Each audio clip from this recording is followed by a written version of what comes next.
और मध्यम मार्ग का जो आंतरिक जो स्वरूप है, जिसे हम प्रतीत्य समुत्पाद कहते हैं, जिससे सभी मिथ्या धारणाएं नष्ट हो जाती है। बुद्ध के समय में भी जो 62 प्रकार की जो मिथ्या धारणा है, अस्तित्व के शाश्वत होना या उच्छेद होना, इस पूरे दर्शन के आधार पर पूरे संसार में जो लोग उस समय भी जो दुखी थे, तो दूसरे शताब्दी के आसपास में भी समाज उतना ही दुखी था। जैसे कि आज आधुनिक जगत में हम देखते हैं कि बाबा साहब के समय जो जातिवाद के कारण, अस्पृश्यता के कारण, या भारत जो अंग्रेजों का गुलाम रहा है 100 साल तक, तो उन सभी बातों से वर्तमान या आधुनिक समय की जो प्रजा है भारतीय या पूरे विश्व में, तो बहुत अंधकार में रही है, अंधकार में जीवन यापन किया है। तो ऐसा कोई समय नहीं होता है कि जहाँ पे अंधेरा नहीं होता है या दुख या नहीं होता है, या ऐसे जो भ्रम से निर्माण हुई जो शिक्षाएं है, या उसके आधार पर लोगों को पीड़ित करना, शोषण करना, दुखी करना, ये हर समय में बना रहता है। बुद्ध के समय में भी था। आज अगर हम आधुनिक जगत की हम बात करते हैं, भारतीय परिप्रेक्ष्य में या पूरे विश्व में, तो विश्व बहुत दुखी है और संसार के सभी लोग, हमारा भारत देश ही नहीं, पूरे संसार के सभी देश के लोग कहीं ना कहीं किसी न किसी कारणों से दुखी है।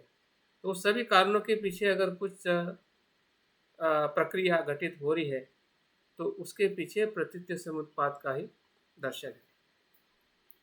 मतलब उस दर्शन को एक वैचारिक रूप से प्रस्तुत करना और बताना कि किस प्रकार से बुद्ध की शिक्षा, अगर हम उसको सही तरीके से उसको समझते हैं, हाँ, तो सभी जितने भी क्लेश है, जितने भी संभ्रम है, जितने भी धारणा है, मान्यता है, क्योंकि धारणा और मान्यता के कारण ही 99% लोग दुखी है। इवन वो धर्म की मान्यता हो या लिंग की मान्यता हो, भाषा की मान्यता हो, जातिवाद की मान्यता हो, और आत्मावाद की धारणा हो, तो इसी के ही कारण पूरा संसार जो है, सिर्फ भारतीय परिप्रेक्ष्य में अगर हम बात करते हैं, तो हमारा समाज, हमारा देश भी अगर दुखी अगर किस कारण से है, तो इसी मान्यता और धारणा के कारण है।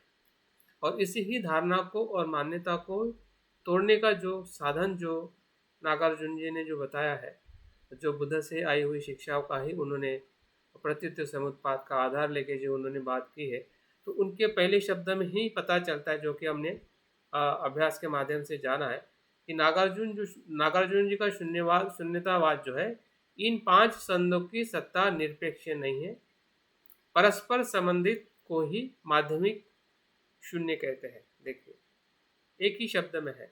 वो क्या कहते हैं कि ये जो 5 स्कंद है, 5 स्कंद मतलब सिर्फ 5 है, इसका मतलब छोटा मत समझिए। 5 मतलब पूरा ब्रह्मांड। 5 स्कंद मतलब क्या? पूरा ब्रह्मांड। रूप स्कंद के अंदर सभी भौतिक अस्तित्व आ जाता है, और उस भौतिक अस्तित्व के अंदर छोटा से छोटा जो भौतिक पार्टिकल है, जिसे हम एटम कहते हैं या क्वांटम कहते हैं, वहां से लेकर गैलेक्सिक्स तक, ब्रह्मांड में जो गैलेक्सिस जो है, आकाश गंगा है, वहां तक रूप आ जाता है। मतलब रूप मतलब सिर्फ आपका शरीर, ये मेरा शरीर की बात मत समझिए, वो तो है ही, जो ब्रह्मांड का एक छोटा सा हिस्सा हमारे शरीर में हम भोजन और उन 4 महाभूतों के माध्यम से हम उसको प्रतिक्षण लेते हैं और छोड़ते हैं। लेकिन अगर हम ब्रह्मांड की बात करें, जिसे हम भौतिक जगत कहते हैं, हाँ, उसमें सब कुछ ग्रह, तारे, हाँ, जो भी भौतिक अस्तित्व है वो रूप स्कंद में आता है। और नाम स्कंद मतलब जो जो भी जीव है, मनुष्य से लेके प्राणी, प्राणी से लेके वनस्पति, वनस्पति से लेके जो छोटे छोटे जो जीवाणु है, कीटाणु है, हाँ, या जितने भी सूक्ष्म जीवन जो है, वो सभी नाम स्कंद में आते हैं, जिसमें वेदना, संज्ञा, संस्कार और विज्ञान 4 घटक होते हैं। तो ये 5 स्कंद को क्या कहते हैं? ये निरपेक्ष नहीं है। अभी देखिए, शब्दों का इस्तेमाल करना हमने दो जगह पे खास ध्यान रखना है, क्योंकि हमारा मन हमेशा एक ही तरह से सोचता है। जैसे कि अगर आपको ये पूछा जाए और कहा जाए कि आपको किसी सवाल का जवाब हाँ या ना में देना है, तो आप ना बोलोगे या हाँ बोलोगे, इतना ही आप करोगे। लेकिन उसका मतलब क्या है, जब आप किसी प्रश्नों को ना कहते हैं, तो ना तो है कि किसी प्रश्नों को आपने ना ना कहा है, लेकिन इसका मतलब ये भी होता है कि आपने हाँ नहीं कहा है। ना तो कहा है, ये तो उसका एक परिप्रेक्ष्य हो गया कि आपने ना कहा है, लेकिन ना कहने का दूसरा मतलब क्या होता है कि आपने हाँ नहीं कहा है। वो चीज हम नहीं देखते। मैंने ना कहा है, उसी एक ही पक्ष को देखते हैं कि मुझे वो पसंद नहीं है, लेकिन जो पसंद नहीं उसका दूसरा भी मतलब होता है। हाँ, जैसे अगर पंचस्कंद निरपेक्ष नहीं है, इसका मतलब क्या, वो सापेक्ष है। निरपेक्ष नहीं है मतलब वो शून्य है, इसका मतलब कुछ भी नहीं है, ऐसा नहीं है। और यही हमारी सबसे बड़ी जो मिथ्या धारणा है, हाँ, कि हम एक ही अंत में ही या इस कोने में रहते हैं या उस कोने में रहते हैं, या इसको हम सही मानते हैं या उसको सही मानते हैं। शाश्वत और उच्छेद के बीच में ही या उस द्वंद्व में ही हमारा पूरा सोच रहती है, या चीज़ों को हम स्वीकार करते हैं, और वहाँ पे हमें रुकना है कि सत्य जो है किसी अंतिम स्तर पर नहीं है, सत्य जो है मध्यम में है। मध्यम का मतलब दोनों हिस्सों को देखना। अगर वो निरपेक्ष है, इसका मतलब कुछ नहीं है, ऐसा नहीं है। निरपेक्ष है, इसका मतलब वो सापेक्ष है, और वही शून्य, इसलिए वो शून्य है। उसी को उन्होंने शून्य कहा है कि जो परस्पर आधारित है, जिसका स्वतंत्र अस्तित्व नहीं है।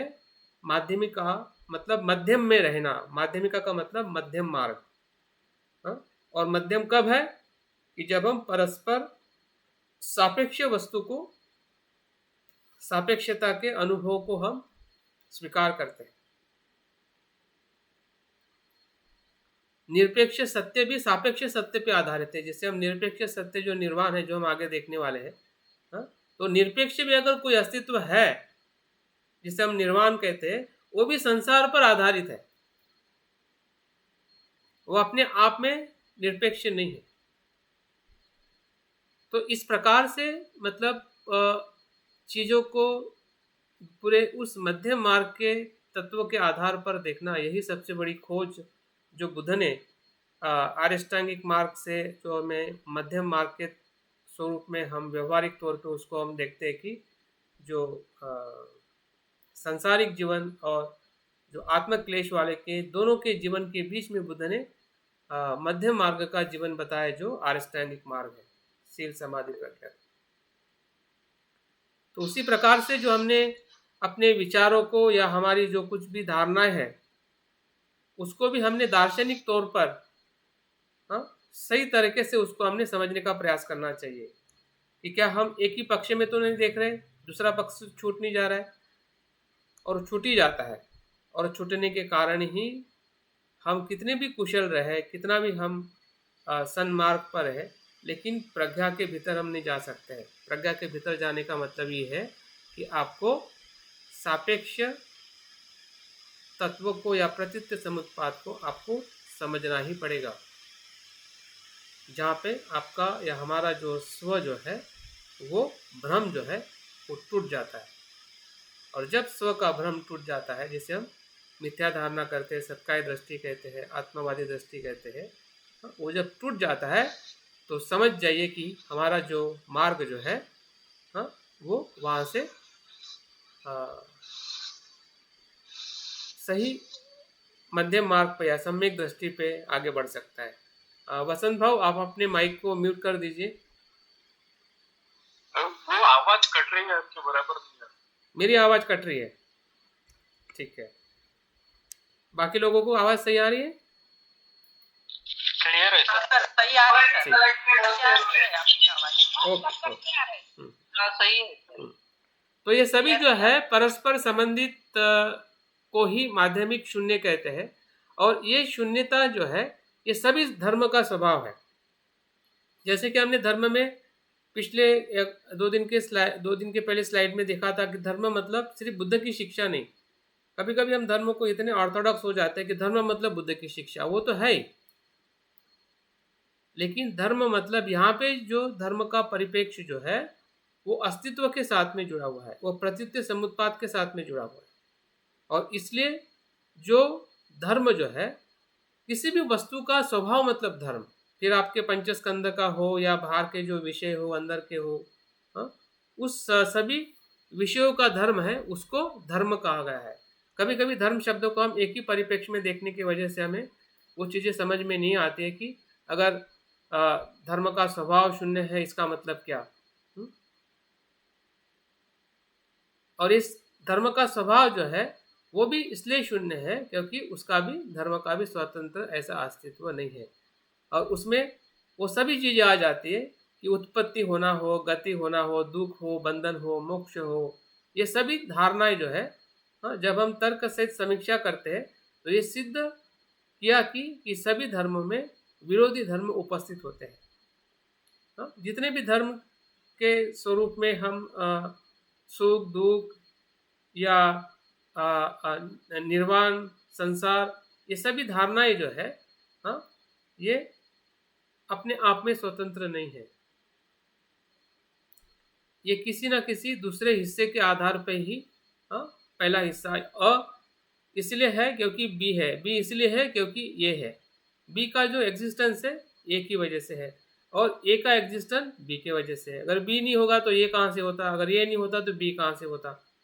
हाँ, तो ए बी का जो रिलेशन जो है वो परस्पर संबंधित है, अभिन्न है, एक दूसरे पे आधारित है। और इसलिए संसार में जो भी धर्म है, जो भी घटना है, जो भी अस्तित्व है, वो पूरी तरह से कैसा है, सापेक्ष होने के कारण वो शून्य है या वो स्वभाव से शून्य स्वभाव है। अपने वीडियो को ऑन रखें क्योंकि मुझे ऐसा लग रहा है कि मैं अपने स्क्रीन के सामने मैं ही मेरे से बोल रहा हूँ। मुझे फील नहीं हो रहा है कि कोई मेरे सामने बैठा है। करुणा जी, नंदा, बप्पू, करुणा जी, शकुंतला जी, अपने सभी, हाँ गुड। मुझे दिखना चाहिए नहीं कि आप सही में मेरे सामने बैठे हो। वैसे तो बैठे हैं लेकिन फिर भी एक चक्षु को एक समाधान मिलने के लिए। और अभी हम देखते हैं कि शून्य शब्द का प्रयोग किस अर्थ से किया जाता है। दो अर्थ से किया जाता है, ध्यान से सुनिए कि हेतु प्रत्यय के अर्थ से शून्य शब्द इस्तेमाल किया जाता है। मैंने बार बार कहा है और शायद आपने भी इस बात से पूरी तरह से आपको समझ में आ रहा है। शून्य मतलब हेतु प्रत्यय, प्रतीत समुत्पाद, मतलब शून्य शब्द का इस्तेमाल या प्रयोग जो है, हाँ, किसके लिए किया जाता है, प्रत्यय और हेतु के लिए।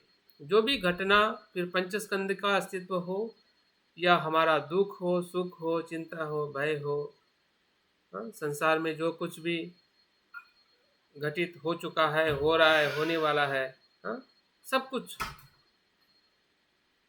उसको शून्य जब हम कहते हैं तो उस शून्य के शब्द के पीछे जो अर्थ जो है, जैसे कि मैंने कहा है कि अगर आप किसी चीज को ना कहते हैं इसका मतलब क्या है कि आप हाँ नहीं कहते हैं। ठीक है, ना कहते तो बराबर है, लेकिन उसका दूसरा हेतु है कि आप हाँ नहीं कहते हैं, इसलिए ना कहते हैं। तो ना कहना एक उद्देश्य है और हाँ नहीं कहना वो भी उसी का ही, उसी शब्द का अर्थ है। उसी प्रकार से जब आप शून्य शब्द का बार बार इस्तेमाल हो रहा है तो आपको संभ्रमित नहीं होना है कि शून्य मतलब कुछ नहीं, वो खाली। शून्य मतलब उस जगह पे क्या है, क्या खाली है और क्या भरा हुआ है। खाली वो है कि जो आपका अहंकार खाली है, आत्मभाव खाली है, हाँ, आपका अहंकार खाली है। तो भरा किससे हुआ है, वो भरा हुआ है हेतु और प्रत्यय से भरा हुआ है। उसका अस्तित्व नकारा नहीं है। इसलिए वो बुद्ध का धर्म जो है या बुद्ध की शिक्षा जो है ना शाश्वतवाद को मानती है ना उच्छेदवाद को मानती है। उच्छेदवाद भी दुख का और अकुशल मार्ग है, या मूर्खों का मार्ग है, या उसको शाश्वत मानना वो भी मूर्खों का मार्ग है। आर्य मार्ग कौन सा है कि दोनों अंत को छोड़कर मध्यम मार्ग में देखना और चलना, वो आर्य मार्ग है, वो बुद्ध का मार्ग है, वो प्रज्ञावान व्यक्ति का मार्ग है। तो प्रज्ञा का दूसरा ही नाम जो है वो शून्य है या शून्यता है। इसलिए हमें शून्यता शब्द से भ्रमित नहीं होना है। अगर कोई भ्रमित कर रहा है तो उसको बताना है कि भाई इसका मतलब ये नहीं, ये होता है। तब जाके आपका भी विश्वास बढ़ेगा और आपका भी देखने का जो तरीका जो है, प्रज्ञा के आधार पर देखने का तरीका, ये एक तीर में दो निशान है। इसमें तीर आप एक ही लगा रहे हैं, लेकिन दो घटना घटित हो रही है कि आपका आत्मा भाव नष्ट होता है और वहां पे पूरा सत्यता जो है बाहर आ जाती है। तो इसलिए शून्यता शब्द का हमने जो इस्तेमाल, जो नागार्जुन हमें बताते हैं या बुद्ध ने भी जो बताया है, हाँ, वो इस अर्थ से उसको हम देख सकते हैं कि जगत में समस्त जो पदार्थ जो है अपनी निरपेक्ष और वास्तविक सत्ता न रखने के कारण वो स्वभाव शून्य है। फिर से हमें इस बात पर बार बार चिंतन करना है, उस शब्द को बार बार जहन में रखना है, हाँ, कि संसार में जो भी अस्तित्व है सापेक्ष है। सापेक्ष है मतलब वो प्रत्ययों से, कारणों से घटित होने वाली घटनाओं की प्रक्रिया है। कोई सी भी घटना भले वो कितनी भी क्षणिक हो, समझने वाली हो, नहीं समझने वाली हो, भूतकाल की हो, वर्तमान की हो, भविष्य की हो, सब कुछ घटनाओं के पीछे प्रत्यय का होना, बिन प्रत्यय से चमत्कार भी घटित नहीं होता है, जिसको लोग चमत्कार भी कहते हैं ना, तो वो भी चमत्कार प्रत्ययों से घटित होता है। तो हमारा दुख या हमारा जो कुछ भी अस्तित्व जो है, शारीरिक मानसिक जो भी अस्तित्व जो है, वो निरपेक्ष नहीं, वो सापेक्ष है। और सापेक्ष होने के कारण वो शून्य है। मतलब एक प्रकार से जो गणित का जो फार्मूला होता है ना, कि पहले ये होता है, बाद में ये होता है, और उसका पूरा एक उसका क्या होता है, आंसर होता है। इसी प्रकार से ये है क्योंकि ये है, और ये होने की वजह से ये ऐसा, इसको ये कहा जाता है।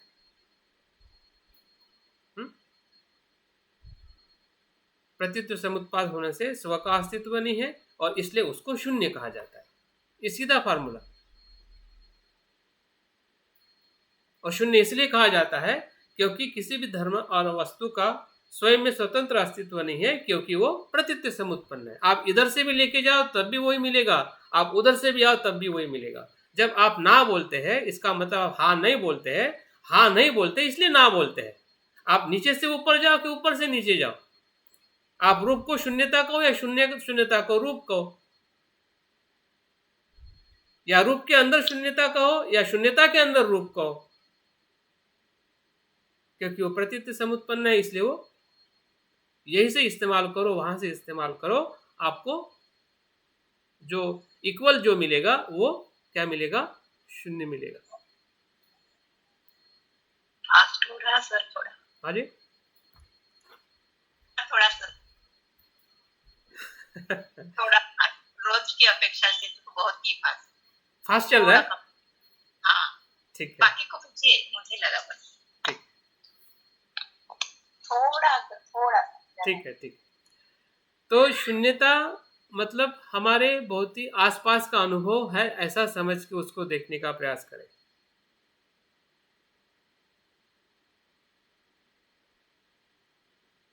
और ये समझाने का पूरा जो तरीका जो है महायान परंपरा ने, महायान के सूत्रों ने सभी के लिए खुला रखा है। अगर हम भी थोड़ा उसको खुले मन से उसको देखने का प्रयास करें तो हमें भी दिख जाएगा। क्योंकि वो हमारा ही स्वभाव है, वैसा देखना हमारा ही स्वभाव है और किसी का नहीं, हर एक मनुष्य का स्वभाव है। तो हमारे स्वभाव को देखना मतलब बुरा नहीं है ना, सरल है। हाँ, उसका अगर हम प्रयास करते हैं तो हमें ज़रूर वो चीज़ हमें समझ में आ सकती है। हाँ, कि जो अस्तित्व जो है, हाँ, वो शून्य और सापेक्ष है, उसका हमें अनुभव हमारे अस्तित्व में हमें लेना है। और इसलिए जो शून्य शब्द का जो प्रयोग जो है निष्प्रपंच तत्व के लिए भी किया जाता है। शून्यता दोनों जगह पे इस्तेमाल की जाती है। संसार के अस्तित्व को भी समझने के लिए शून्यता, और जो निष्प्रपंच है, मतलब निष्प्रपंच क्या है, निर्वाण। एक प्रपंच है जिसे हम संसार कहते हैं, और दूसरा अस्तित्व निष्प्रपंच है जिसमें प्रपंच नहीं है, वहां पे संसार नहीं है, लेकिन उसका भी जो स्वभाव गुण जो है या उसका भी जो धर्म जो है वो भी शून्य स्वभाव का है। वहां पे भी स्व करके ऐसा कुछ नहीं है। हाँ, बुद्ध और बोधिसत्व मैं बुद्ध हुआ है या मैं बुद्ध हुआ हो ऐसा नहीं होता है, क्योंकि मैं तो वहां पे होता ही नहीं है जिसे जो बुद्ध होता है या जो बोधिसत्व होता है। मैं से रहित उसका स्व होता है, उसी को ही बोधिसत्व कहते हैं। अगर स्व के साथ कोई बोधिसत्व होता है तो बोधिसत्व नहीं हो सकता है। मतलब वहां पे भी स्व का जो अस्तित्व, जैसे हम संसार में स्व का अस्तित्व को हम शून्यता के अर्थ में देखते हैं, वैसे ही जो निर्वाण का भी अस्तित्व जो है किसी एक प्रत्यय से नहीं होता है। वहां पे भी प्रज्ञा, करुणा, मैत्री, इन सभी बातों से उसका अस्तित्व जो है निर्माण होता है या उसका अनुभव होता है, किसी एक तत्व से नहीं। और इसलिए वो भी क्या है, शून्य है। लेकिन कैसा शून्य है वो, शांत शून्य है, निराकार शून्य है। संसार की जैसा वो दुखदायी नहीं है। तो इसलिए दोनों अर्थ से शून्य को और प्रज्ञा पारमिता का जो हम आगे आपने पढ़ा है और कुछ समझने का अगर आपने प्रयास किया है, तो शुरुआत कैसे संसार की शून्यता की शुरुआत होती है पंचस्कंद के साथ में। फिर बाद में हमारे 6 इंद्रिय है, 6 विषय है, 6 विज्ञान है। हाँ, उसको भी हमें धीरे धीरे उसको तोड़ने की बात करता है। तो क्या तोड़ने की बात करता है, उसका अज्ञान तोड़ने की बात करता है। आंखें तोड़ने की बात नहीं करता है कि आंखें नहीं है मतलब आंखें फोड़ दो, ऐसा नहीं है। कि आंखें नहीं है ऐसा नहीं है, मतलब आंखों के प्रति जो हमारा स्व जो है कि मेरी आंख है, ये मैं हूं, उस मैं को तोड़ने की बात करता है। मैं को तोड़ने का शस्त्र जो है वो प्रज्ञा है, जिसे वज्र कहा कहते हैं। प्रज्ञा को क्या कहते हैं, वज्र कहते हैं। और उस वज्र से क्या तोड़ना है और क्या रखना है, क्या रहता है और क्या टूटता है। हमारा पंचस्कंद नहीं टूटता है, हम अपने आप को मारते हैं क्या? पंचस्कंद को देख के क्या हम अपने पंचस्कंद को छोड़ देते हैं कि भाई अभी तो खाना बंद कर दो, भाई अभी तो कुछ है ही नहीं शरीर में। हाँ, तो फिर तो उच्छेदवाद हो गया, वो कहाँ से प्रज्ञा हो गई? हम शरीर की और अच्छी देखरेख करते हैं और उसके प्रति हम सजग होते कि ये शरीर मेरे लिए कितना महत्व का है। आसक्त होके नहीं, बल्कि इस शरीर के अस्तित्व रहने तक मैं बुद्धत्व को प्राप्त करूं, इसलिए मैं शरीर की जरूरत है। उस भाव से हम शरीर को देखना सीख जाते हैं। हाँ, अभी हम शरीर को उस भाव से नहीं देखने के कारण क्या हो रहा है, एक तो हमें निर्वाण भी नहीं मिल रहा है और शरीर में दुख भी हो रहा है, क्योंकि उसी अज्ञान के कारण हम शरीर की सही देखभाल नहीं कर पा रहे। शरीर से हमें चिंता है, शरीर से भय है, शरीर का दुख है, मृत्यु का दुख है, और इस दुख में हमारा शरीर और खुश हो रहा है और परेशान हो रहा है, और हम शरीर को संभालते संभालते शरीर में दुख दुख के साथ रह रहे हैं। तो उस दुख से भी बाहर आने के लिए हमें ये मदद करता है। जब हम शरीर को या रूप को जब हम शून्यता के भाव में देखते हैं तो उसमें फायदा ही फायदा है, लाभ ही लाभ है। जब उसको हम उसी प्रकार से समझते हैं जिस प्रकार से बुद्ध ने हमें समझाने का प्रयास किया है, हम भी अपने आप को वैसे ही समझाते हैं कि हमें ये इस प्रकार से देखना है। अभी हम आते हैं कि सत्यता क्या है, सत्य क्या है। सत्य और शून्यता क्या एक ही है या अलग अलग है? फिर से कभी कभी हम भ्रम में आ सकते हैं कि सत्यता अलग है, शून्यता अलग है, शून्यता अलग है, सत्यता अलग है, लेकिन ऐसा नहीं है। जो सत्यता है वही शून्यता है, जो शून्यता है वही सत्यता है। जैसे कि बुद्ध ने कहा है कि प्रत्युत्य समुत्पाद ही धर्म है, धर्म ही बुद्ध है। इसका मतलब क्या हुआ? बुद्ध ही धर्म है और धर्म ही प्रत्युत्य समुत्पाद है, और जो उन्होंने ज्ञान प्राप्त किया वही सत्यता है, और उनके ज्ञान को जो उन्होंने 4 आर्य सत्य में बताया वो भी सत्यता है, और उस सत्यता में ही मध्यम मार्ग है और उसी सत्यता में शून्यता है।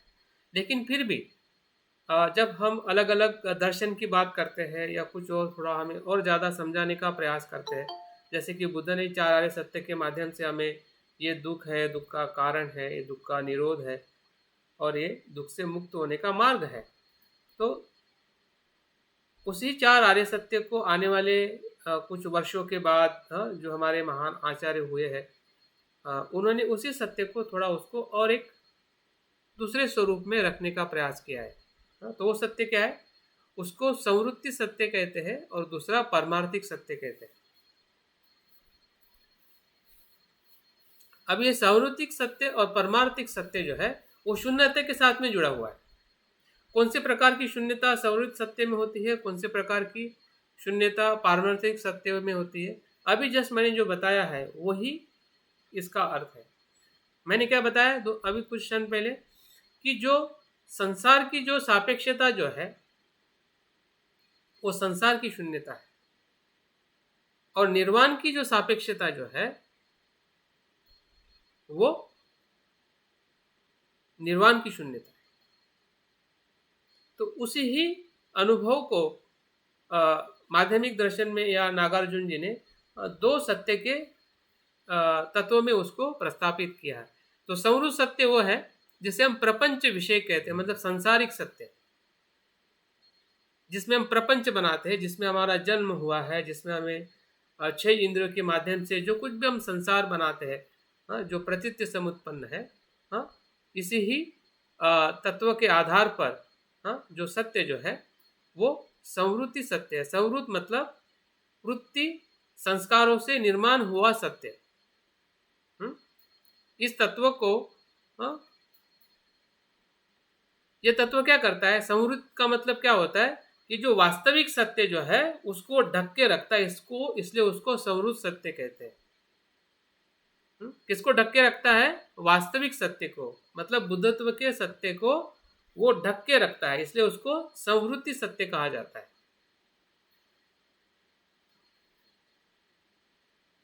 और वो सत्य कैसा है? प्रत्युत्य समुत्पन्न है। वो सत्य प्रत्युत्य समुत्पन्न जो सत्य जो है जिसे संवृत्त सत्य कहते हैं, वो वास्तविक सत्य को वो छिपा के रखता है, ढक के रखता है। वो आवरण है, हमारे बुद्ध स्वभाव को ढकने का आवरण है, लेकिन वो व्यावहारिक सत्य है। वो व्यवहार मात्र है। जैसे कि आप मुझे देख रहे हैं, मैं आपको देख रहा हूं, जो मुझे विचार आ रहा है, ये व्यवहारिक सत्य है। और ये व्यवहारिक सत्य क्या करता है कि जो बुद्धत्व का जो सत्य उसको ढक के रखता है, इसलिए उसको संवृत्ति सत्य कहते हैं। और इस सत्य का हमें तब बोध होता है कि जब इस सत्य को हम प्रत्युत्य समुत्पाद के आधार पर उसको महसूस करते हैं। तो धीरे धीरे जो उसके अंदर छुपा हुआ जो सत्य जो है, जिसे हम पारमार्थिक सत्य कहते हैं, वो सत्य हमें दिखने लगता है, जिसे हम निष्प्रपंच सत्य कहते हैं। उसमें प्रपंच नहीं होता है। हाँ, और ये जो सत्य जो है, जिस निर्वाण या पारमार्थिक सत्य की हम जो बात करते हैं, वो बुद्धि का विषय नहीं, बुद्धि से समझ में नहीं आता है। समृद्धि सत्य में बुद्धि से समझ में आता है कि ये होने से ये हो रहा है।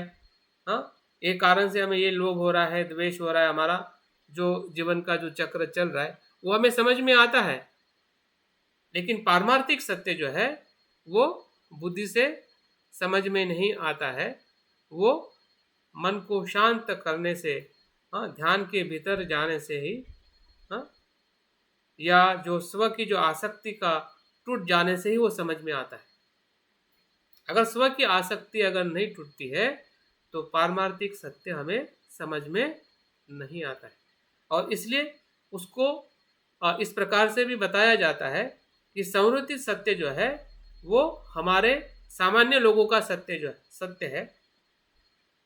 वो सामान्य लोग हैं, पारमार्थिक सत्य को देख नहीं सकते हैं। पारमार्थिक सत्य को जो आर्य लोग होते हैं, जो श्रोतापन्न से लेके अनंत लोग स्तर के जो लोग होते हैं, वो पारमार्थिक सत्य को देखते हैं। मतलब हमें अपनी दृष्टि का अनुभव होना चाहिए कि मुझे क्या सत्य पता है और मैं क्या देख रहा हूँ और क्या देख सकता हूँ। अगर आपने बोला कि मुझे अभी बुद्ध को ही देखना है, बुद्ध को मैं देखूंगा, तो वो पॉसिबल नहीं है। आप उस बुद्ध को देख नहीं सकते, उस सत्य को देख नहीं सकते। वो हमें पता होना चाहिए कि हमारी जो क्षमता जो है, कि अभी मैं किस क्षमता के साथ में हूँ। अभी मेरी क्षमता जो है समृद्धि सत्य को ही देखने की क्षमता है। उस समृद्धि सत्य को अगर मैं और गहराई में देखूंगा और गहराई में देखूंगा, देखने का प्रयास करूंगा शून्यता के भाव में, तो वहां से हमारी दृष्टि जो मिथ्या धारणा है वो टूट जाएगी। और मिथ्या धारणा जैसी टूट जाती है वैसे ही पारमार्थिक सत्य को हम देख सकते हैं। इसलिए अभी आप बोलोगे कि पारमार्थिक सत्य मुझे अभी समझ में आना चाहिए, अभी समझ में नहीं आ रहा है, इसका मतलब वो है या नहीं है, मैं विश्वास रखूं या ना रखूं, तो ये हमारे लिए संभ्रम निर्माण हो सकता है। क्योंकि बुद्धि के तौर पे हम उसको समझना चाहते हैं, जबकि बुद्धि के तौर पे आप समझ नहीं सकते। लेकिन बुद्धि बड़ी चालाक है कि उसको लगता है कि हर चीज मैं बुद्धि के बल पे ही समझूं। हर चीज हम आंखों से ही देखना चाहते हैं, मन आंखों से थोड़ी दिखेगा। मन आंखों से नहीं दिखेगा, वो मन की आंखों से ही दिखेगा, ध्यान करने से ही दिखेगा। अगर मन शांत नहीं होगा, मन एकाग्र नहीं होगा, तो आप जितना चाहो उतना कि नहीं मुझे इसी आंखों से दिखना चाहिए, तभी मैं मन को है मानूंगा, मन ऐसा होता है वैसा होता है, तो इन आंखों से मन दिखने वाला नहीं है। इन आंखों से मन काम करेगा लेकिन दिखेगा नहीं, समझेगा नहीं कि मन क्या है। अगर मन को समझना है तो हमें ध्यान के भीतर में जाकर ही मन को हमें समझना पड़ेगा। तो उसी प्रकार से जो पारमार्थिक सत्य जो है, और उसी को ही हम शून्यता भी कहते हैं। हाँ, तो उस अर्थ से उसको हमें समझना है कि ये दो सत्य के आधार पर जो बुद्ध ने 4 आर्य सत्य बताया है, उसी 4 आर्य सत्य को ही इन्होंने दो सत्य के आधार पर बताने का प्रयास किया है। एक संवृत्ति सत्य है जो सत्य को छुपाने वाला है, सांसारिक है, प्रपंच निर्माण करता है, और एक पारमार्थिक सत्य है जो निष्प्रपंच है, और वो तभी ही उसका हमें अनुभव होता है कि जब हम सत्काय दृष्टि को तोड़ के सम्यक दृष्टि के आधार पर हम अस्तित्व को या पंचस्कंदों को देखते हैं, जो अभी तक हम देखने का प्रयास कर रहे हैं। हाँ, तो इस अर्थ से उसको हमें समझना है, ताकि हम जो कुछ भी हम अभ्यास करेंगे, उस अभ्यास का अनुभव हमें इस विषय के अंतर्गत हो सकता है। अगर हम सब कुछ मिक्स कर देंगे तो फिर वो मिक्स होने से खिचड़ी हो सकती है, लेकिन स्पष्टता नहीं होगी। स्पष्टता करनी है तो थोड़ा उसको हमने जैसा है वैसा, और कहाँ पे हमारी दृष्टि कमज़ोर है और कहाँ पे हमें दृष्टि को शुद्ध करना है, ये चीज़ अगर हमें समझ में आ जाती है। जैसे कि मैंने कल बताया था कि अक्सर हम लोग बौद्ध दर्शन अनात्मवादी है, और इसलिए हमें ऐसा भ्रम हो जाता है कि मैं आत्मा को नहीं मानता, या आत्मवादी मेरी दृष्टि ही नहीं है। जितने गर्व से हम कहते हैं, भले कहने के लिए कि हम अपने आप को ही मानते हैं कि मैं का आत्मा को मानता हूँ।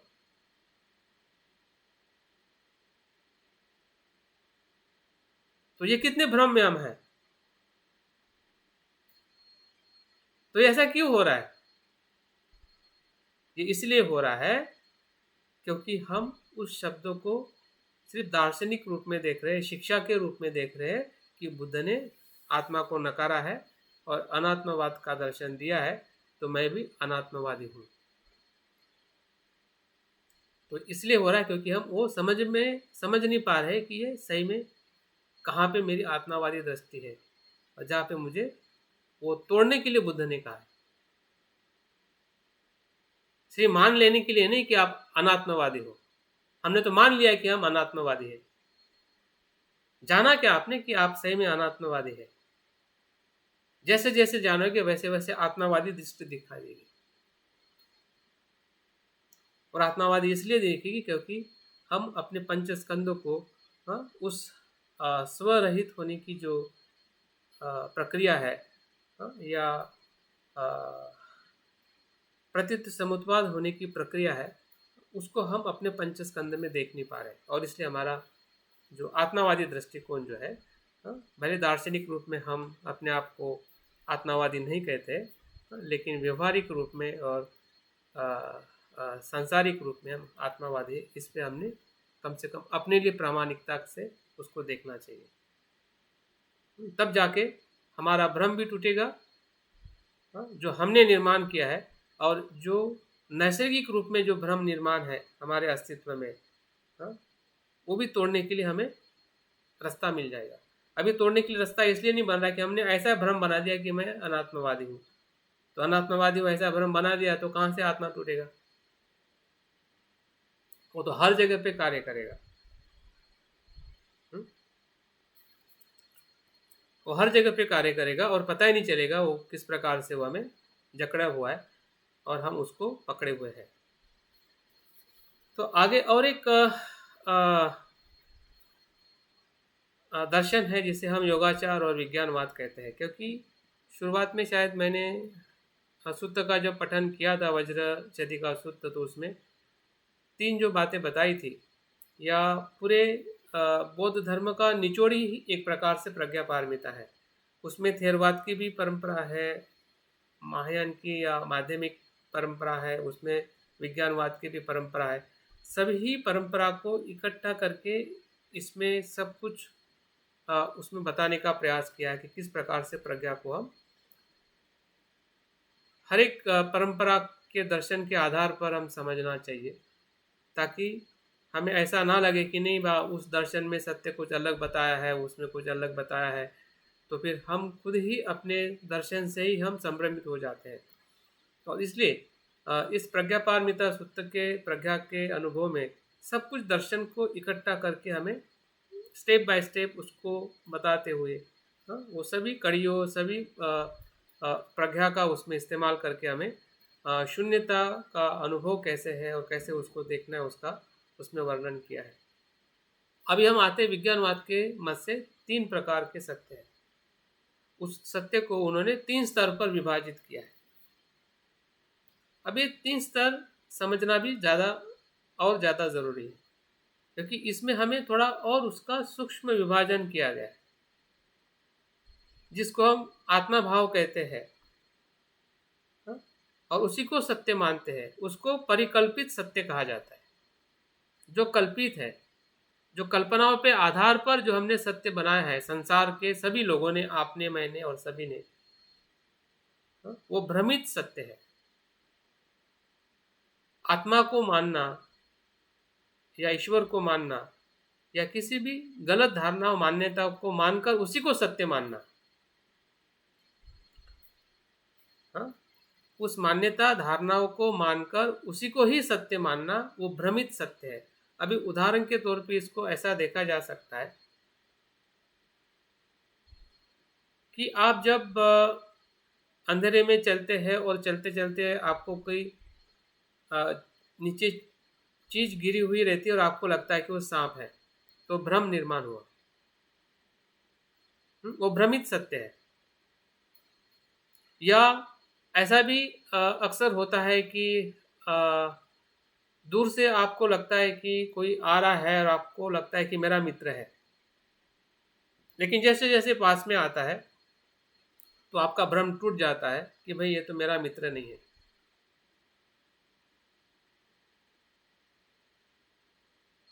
या पेड़ के आसपास में कुछ लटका हुआ रहता है, हमें लगता है कि वहां पे कुछ है, तो भ्रम निर्माण हो गया। ये सब मैंने उदाहरण इसलिए बताया। हाँ? इसी प्रकार से आत्मा है, मैं हूं, ये भी एक प्रकार का भ्रम है। और हमने बचपन से लेकर अभी तक या जन्म जन्मांतर से हमने इसी भ्रम के कारण हमने बार बार हम दुखी हो रहे हैं या हम अपने प्रपंच को और ज़्यादा दुखदायक बना रहे हैं। तो इस भ्रमित सत्य को हमें समझ में आना चाहिए कि हाँ ये सत्य है, और ये लेकिन कैसा सत्य है? ये भ्रमित सत्य है, क्योंकि लोग भी ऐसे ही मानते हैं, हमें भी ऐसा ही लगता है और उसी को हम सत्य मान पे लोग चलते हैं। 99% ऐसे ही चलते हैं, कुछ लोग छोड़े जाए।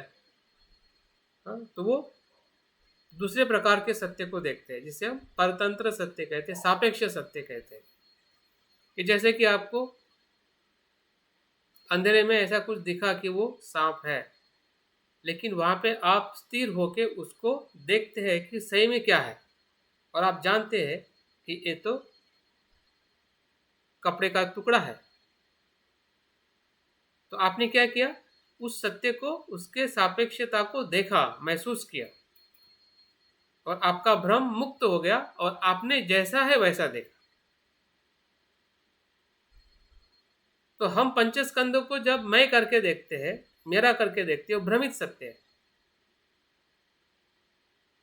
और जब हम उसी पंचस्कंद को पंचस्कंद देखते हैं जिसमें मैं नहीं है, वो सापेक्ष सत्य है।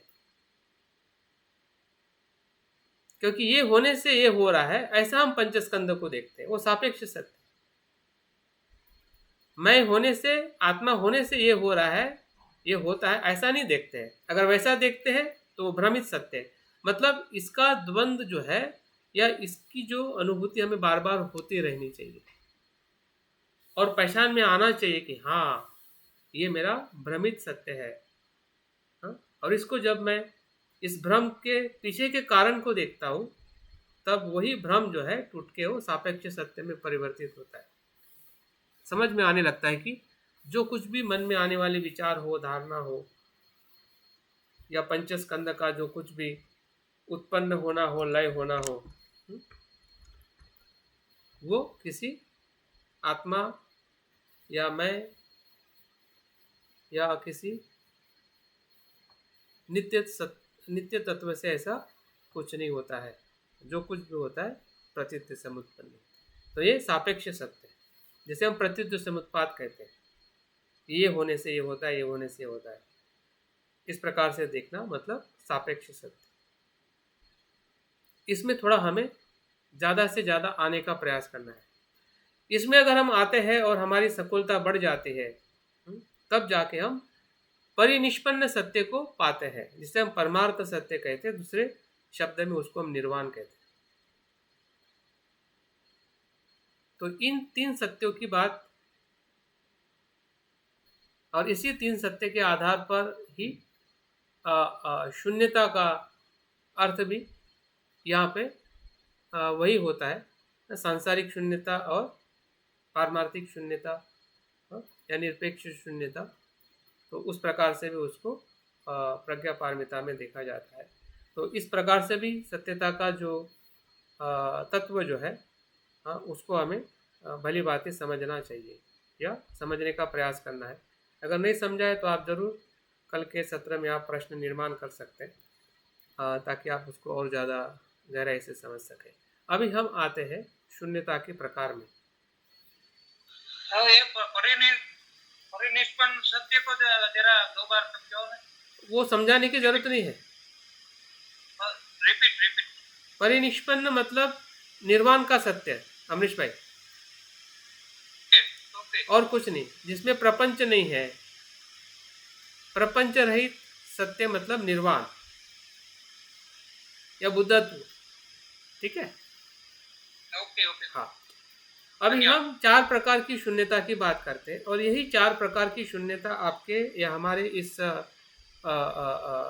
हृदय पारमिता सूत्र में, प्रज्ञा पारमिता सूत्र में बताई है। शुरुआत संस्कृत शून्यता से होती है, बाद में निर्वाण की शून्यता की बात होती है, बाद में बोधिसत्व की शून्यता की बात होती है, और बाद में शून्यता की बात होती है। तो संस्कृत शून्यता जो है, अभी देखिए, अभी तक जो हमने बताया है कि संवृत सत्य, परिनिष्पन्न सत्य, भ्रमित सत्य, संस्कृत सत्य और परिनिष्पन्न सत्य, तो उसी सत्यता और शून्यता के आधार पर ही 4 प्रकार की शून्यता का विभाजन होता है। और इसका विभाजन बहुत ही सरल है और हमें थोड़ा कुछ समझ में भी आ सकता है। अगर आप अष्टांगिक मार्ग का किताब पढ़ते बाबा बुद्ध बनते संरक्षित जी का, उसमें भी सम्यक दृष्टि के इसमें उन्होंने काफ़ी अच्छी तरह से इसका दिया हुआ है। और ये पहले 2 प्रकार की जो शून्यता जो है, वो थेरवाद परंपरा से ली हुई है।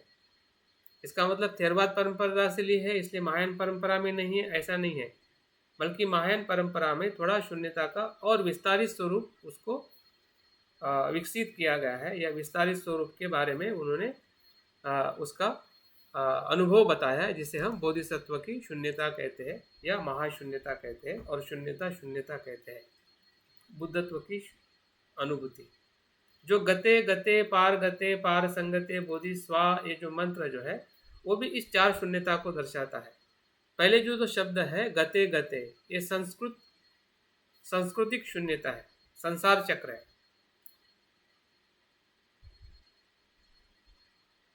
पार गते, ये शब्द जो है पार गते मतलब उस पार, मतलब निर्वाण को दर्शाता है। और पार संगते मतलब सबके साथ बुद्धत्व प्राप्त करना, जिसे बोधिसत्व यान कहते हैं, सभी के साथ। और वहां पे भी स्व को छोड़ना कि मैं कर रहा हूँ, या बाकी जो जीवों में मैं है, इस भाव को भी जब हम छोड़ देते हैं, या छोड़ने की जो अनुभूति जब हम लेते हैं उस महाशून्यता में, तब वो शून्यता में प्रवेश होती है, जिसे हम बुद्धत्व का अनुभव कहते हैं। तो शून्यता का सीधा संसारिक शून्यता का सीधा और सरल अर्थ यह है कि जिस शून्यता में, सांस्कृतिक शून्यता में जो लक्षण है, और जो असांस्कृतिक शून्यता में जो लक्षण है, मतलब एक दूसरे के लक्षण का अभाव। मतलब सांस्कृतिक शून्यता में निर्वाण का अभाव, इसलिए संसार शून्य है, और असांस्कृतिक शून्यता में निर्वाण का अभाव, इसलिए निर्वाण भी शून्य है। तो सांस्कृतिक शून्यता में या सांसारिक शून्यता में जो शांति का अभाव है, सत्यता का अभाव है, या परिपूर्णता का अभाव है, इसलिए वो निर्वाण से शून्य है। और जो निर्वाण जो है वो संसार से शून्य है। इस अर्थ से उसको देखा जाता है। और अगर हम कहें कि जो हमारी जो संवृत्तिक क्या कहते हैं उसको, तात्विक जो सत्यता जो है, संवृत्तिक सत्यता जो है, वो हमारी सांस्कृतिक शून्यता है। हाँ, असांस्कृतिक शून्यता जो है वो जब हम स्व के आसक्ति को छोड़ के जब हम निर्वाण के प्रवाह में हम बहते हैं, हाँ, तब जाके असांस्कृतिक शून्यता का अनुभव हमें होता है।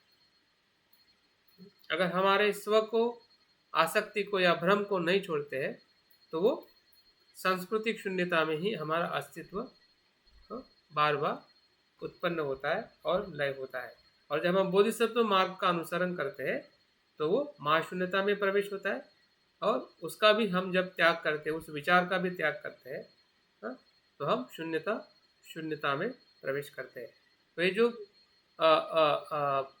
प्रज्ञापारमिता का जो मंत्र जो है, इसी ही चार शून्यता को अभिव्यक्त करता है। इसके एक में छोटी सी कहानी बता के इससे थोड़ा हमको ज़्यादा समझ में आएगा।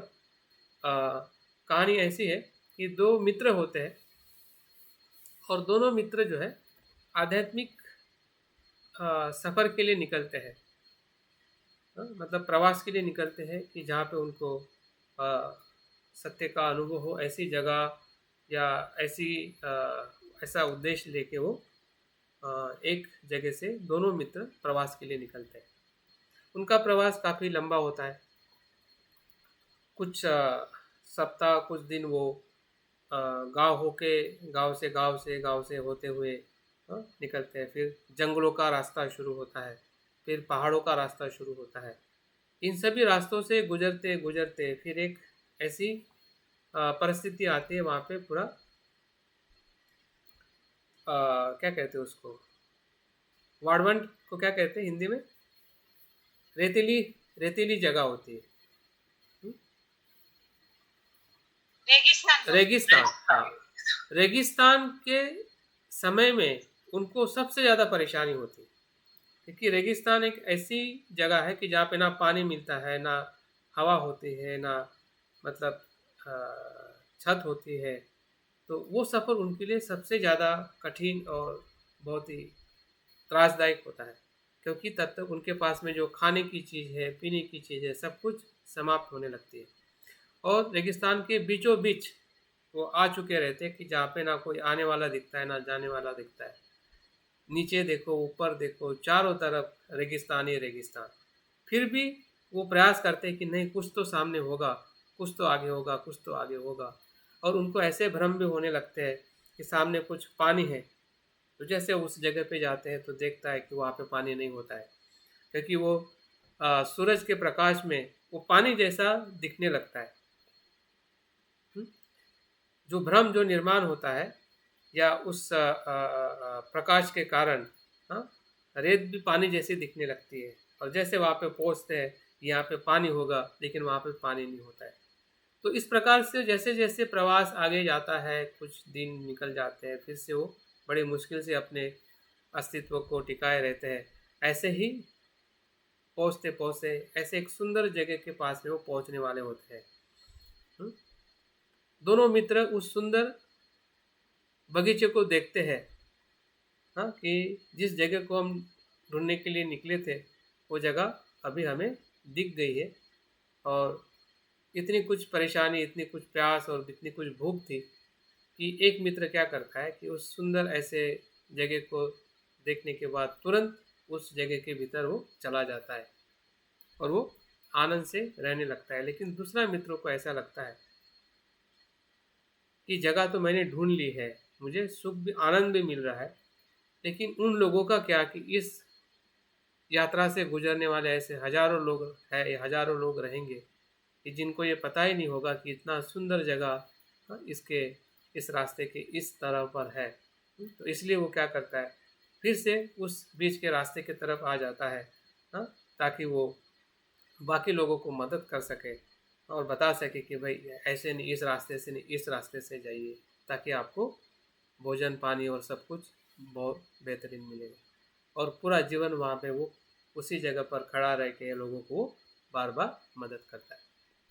तो इस पूरे कहानी में अगर हम देखते हैं कि जो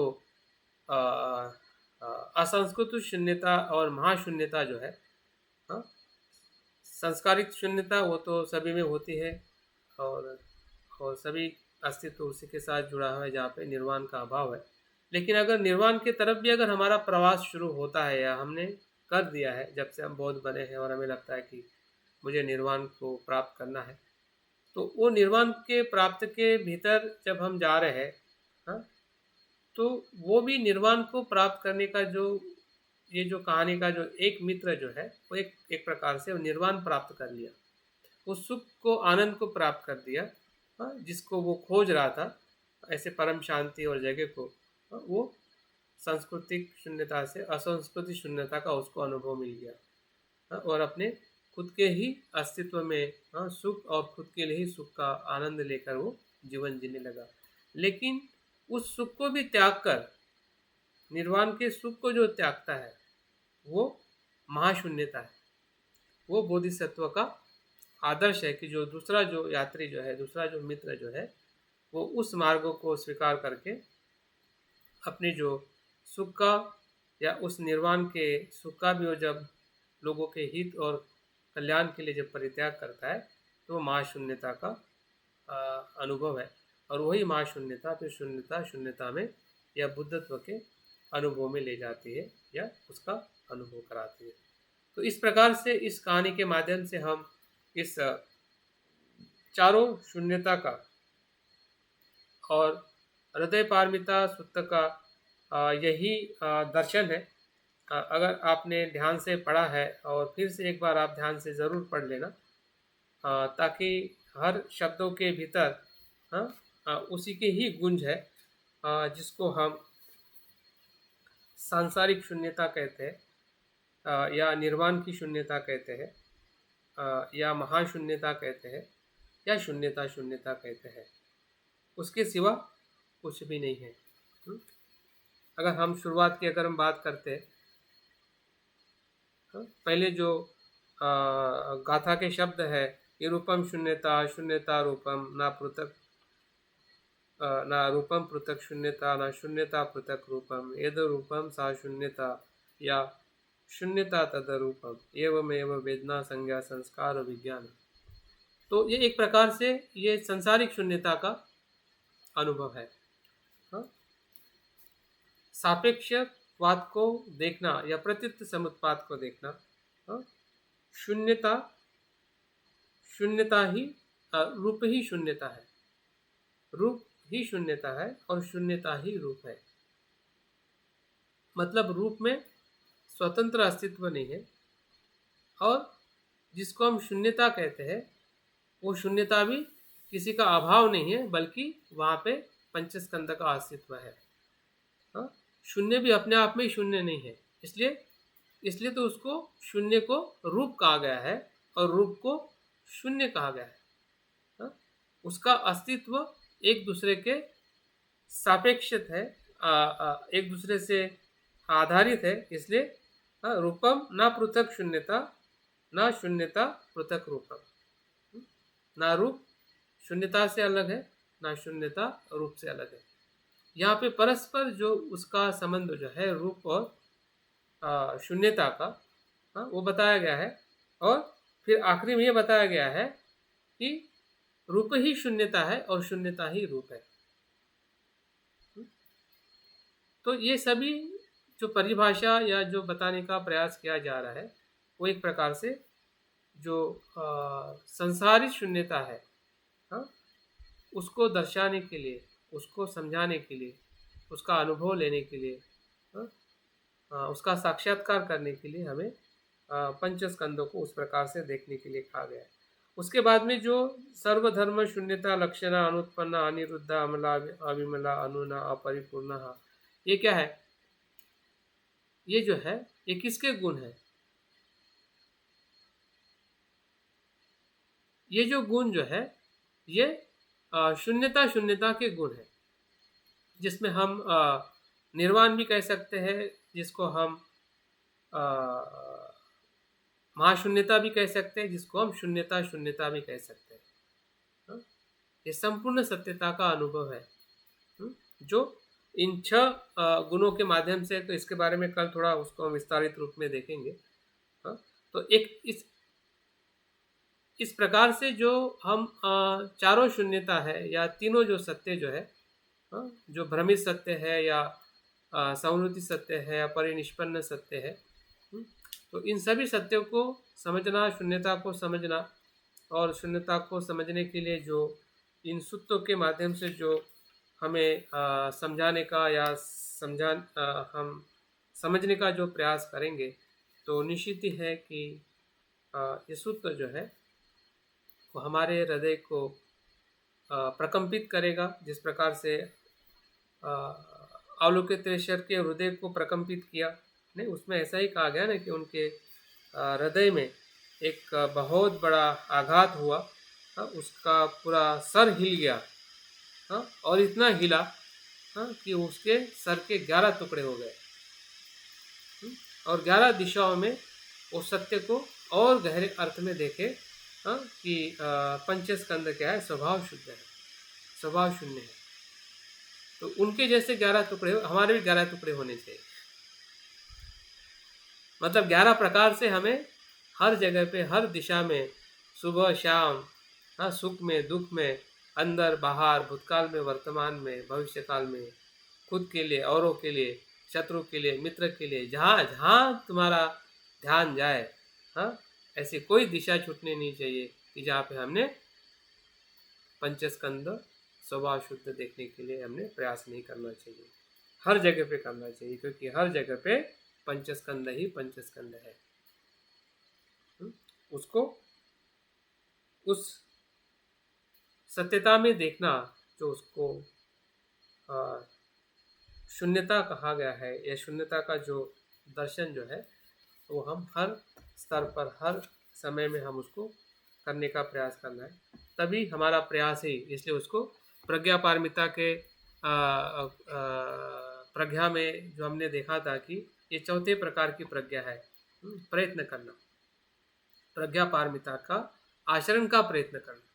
प्राप्त होगी वो तो होगी, जब उससे अज्ञान टूटेगा, स्व टूटेगा, तो प्राप्त तो होनी है। फिर आपको प्राप्ति की भी भाषा बदल जाएगी, क्योंकि वो प्राप्त नहीं होगा, क्योंकि पहले से ही वो था। क्या प्राप्त किया? पहले से जो था उसको आप कैसे कहोगे मैंने प्राप्त किया?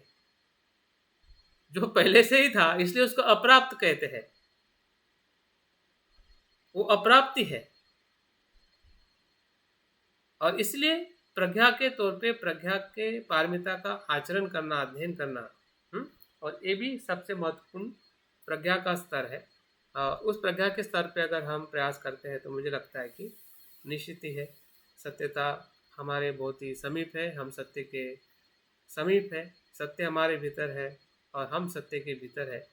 सिर्फ उसको देखने का, जानने का हमें बार बार प्रयास करना है, जागृति से, श्रद्धा से, एकाग्रता से, और बस इसी प्रकार से आगे बढ़ते जाना।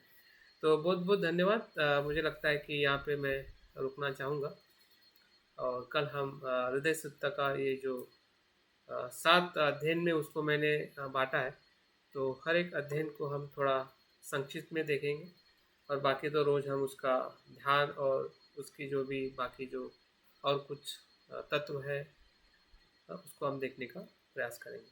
तो बहुत बहुत धन्यवाद आज के सत्र में बने रहने के लिए। जो भी आपके प्रश्न हैं लिख के रखिए, और ज़रूर इसके ऊपर हम फिर से चर्चा कर सकते हैं। सर छोटे से प्रश्न था, 1 सेकंड 2 सेकंड का। बोलिए। एक तो सर महामाया का नाम सुनने को मिला है, संतु सीता, वो पहली बार ही सुन रहा हूँ, उसके बारे में थोड़ा कह सकते हैं? और दूसरा, ये जो हृदय सूत्र है, ये पाली में क्यों नहीं? ये क्या? दो छोटे छोटे में क्या? ये पाली भाषा में क्यों नहीं? पाली भाषा में क्यों नहीं?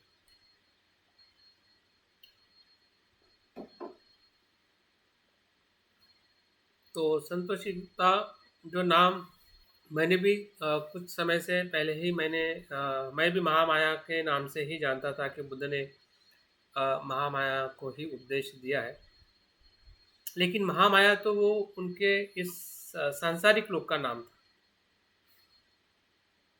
ठीक है, और बताने के लिए वैसा ही बताया जाता है, लेकिन एक्चुअल में जो संदर्भ आया है, मतलब अभिधम्म पिटक में वो जो उसमें जिक्र किया गया है कि वही महामाया जो सांसारिक उनकी माता थी सांसारिक लोक में या पृथ्वी लोक पर, तो देवलोक में उनका नाम संतोषिता था। नाम तो बदलेगा ना।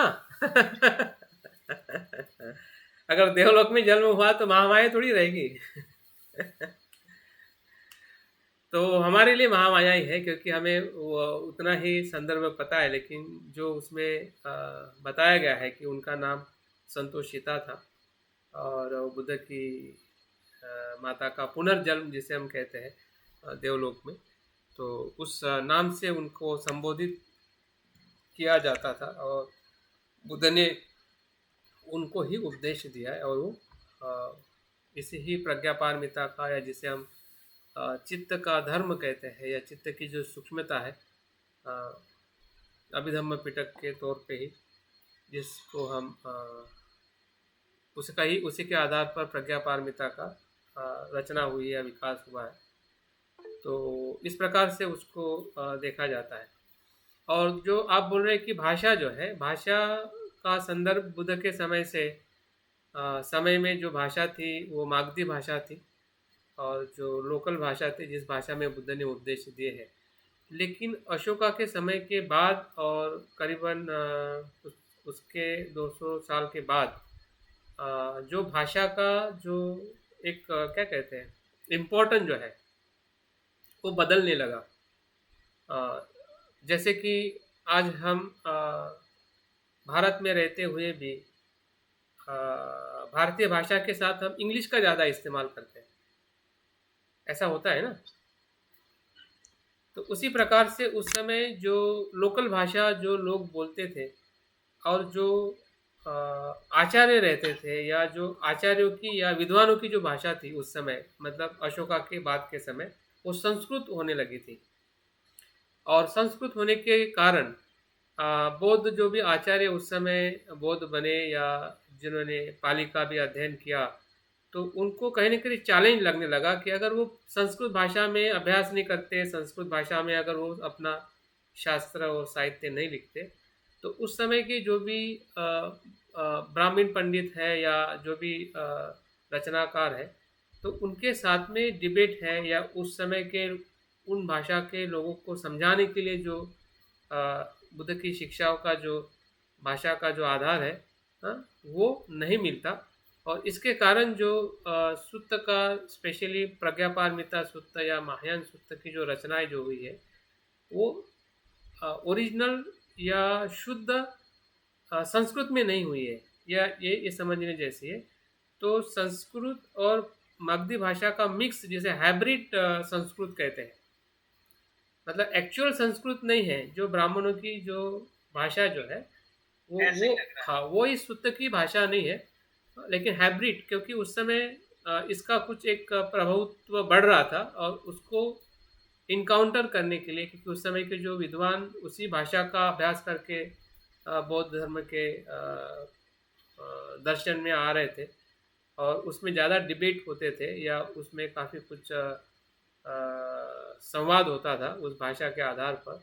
और इसलिए जो भी सुत्त की रचनाएं उस समय हुई, स्पेशली महायान और उसी के आधार पर प्रज्ञापारमिता की, वो हाइब्रिड संस्कृत में की गई है।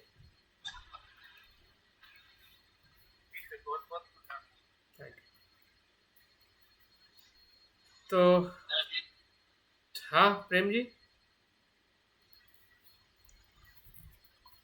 तो कल के हम सुबह के ध्यान के लिए मिलते हैं। कल हम आज संज्ञा का किया है, कल हम संस्कार की शून्यता के ऊपर हम ध्यान करेंगे।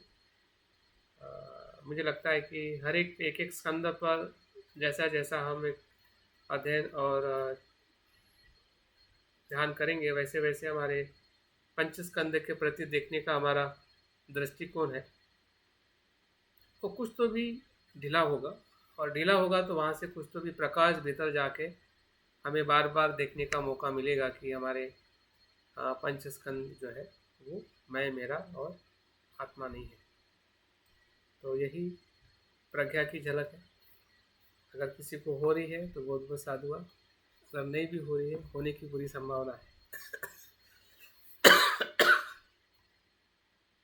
ठीक है, मिलते हैं फिर कल। नमो अरे बुद्धाय। कर्मादित्य जी, क्या बात है। बैठे हैं। समय मिल गया। जय भीम, नमो बुद्धाय सर। Thank you. नहीं, समय तो मिल रहा है।